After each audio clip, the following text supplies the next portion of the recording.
आणि यानंतर मी तुम्हाला एक तुमच्या जिव्हाळ्याचा प्रश्न विचारते, तुमची झोप पूर्ण होते का? आता म्हणाल हा प्रश्न आज का विचारताय? हा प्रश्न आज विचारण्याचं कारण आहे 14 मार्च हा स्लीपिंग डे म्हणजे झोपेचा दिवस म्हणून जगभरात साजरा केला जातो. झोप हे खरं तर निसर्गानं माणसाला काय सर्व जीवित प्राण्यांना दिलेलं एक वरदान आहे. पण आपण झोप खरंच गांभीर्यानं घेतो का? आणि त्यातच जर तुम्ही मुंबईमध्ये राहत असाल तर तुम्हाला पुरेशी झोप मिळते का, हा महत्त्वाचा प्रश्न आहे. याचं कारण हे आहे की निम्म्या मुंबईकरांची झोप पूर्ण होत नाही असा एक सर्वेक्षण समोर आले. अशी कोणती कारणं आहेत ज्यामुळे मुंबईकरांची झोप पूर्ण होत नाही? या कारणांची एक इंटरेस्टिंग यादीही समोर आली आहे. तुम्ही पुरेशी झोप घेता का हे आवर्जून तपासून पहा आणि घेत नसाल तर काय धोका आहे तेही समजून घ्या. घड्याळाच्या तासाप्रमाणे मिनिटही मोलाचे असतात हे मुंबईत राहिल्याशिवाय कळत नाही.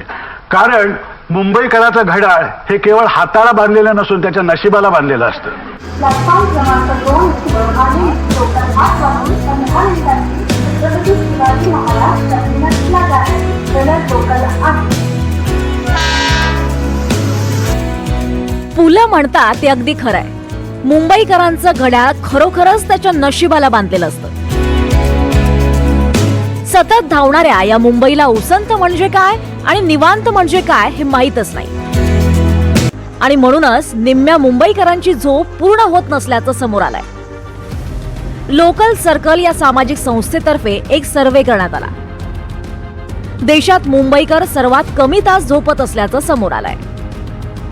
मुंबईमध्ये 10 तास झोपणारे नागरिक 0% आहेत. 8 ते 10 तास झोपणारे 2% मुंबईकर आहेत. 42% मुंबईकर 6 ते 8 तास झोपतात, तर 49% मुंबईकरांची फक्त 4 ते 6 तास झोप होते, तर 60% मुंबईकर 4 तासांपेक्षाही कमी झोपतात. की आपला जो देश आहे तो डायबिटीसचा कॅपिटल म्हणला जातो. जर 5 तासाच्या आत जर 5 तासापेक्षा कमी जर झोप असेल किंवा 6 तासाच्या आत जर कमी होत झोप असेल तर मग त्यांना डायबिटीस होण्याचे जास्त चान्सेस असतात. त्याच्यानंतर आज आपण बघितलं बीपीची समस्या सगळ्यांना आहे, हार्टचे आजार सगळ्यांना आहेत. तर हे सगळे आजार हे जास्त झोप न घेतलं की ते बळावतात. म्हणजे ह्या सगळ्या आजारांना प्रोटेक्शन मिळतं जर आपण चांगल्या पद्धतीने जर झोप घेतली तर. उत्तम आरोग्यासाठी 7 ते 8 तास झोप गरजेची आहे. झोप पूर्ण झाली नाही तर तणाव वाढतो, तसंच विविध आजार होण्याचाही धोका असतो. आता दुसरं मेन म्हणजे काय माहिती आहे का, कमीत कमी 8 तास तरी झोप पाहिजे माणसाला. ती तर मिळतच नाही, कारण कामाचा त्रास आहे.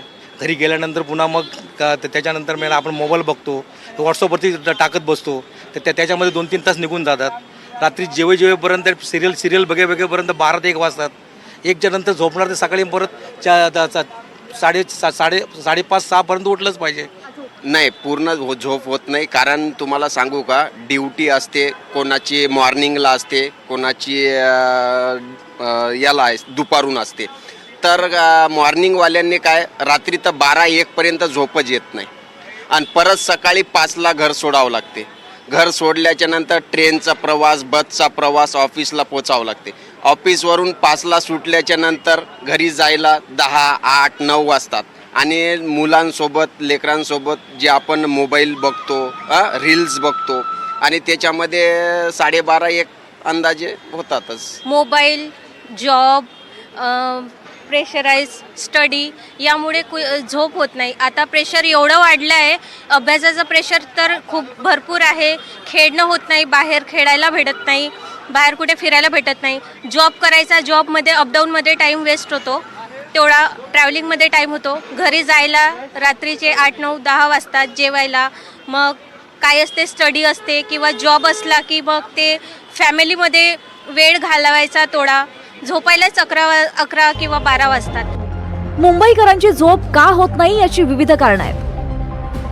60% मुंबईकरांची झोप जोडीदार आणि मुलांमुळे पूर्ण होत नाही. 19% मुंबईकर झोप पूर्ण करण्यापेक्षा मोबाईल बघत बसतात.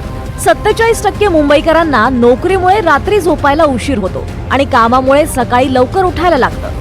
झोपण्याचा पलंग आरामदायी नसल्यानं 4% मुंबईकरांची झोप पूर्ण होत नाही. 12% मुंबईकरांची बाहेरचा आवाज आणि डास झोप मोड करतात.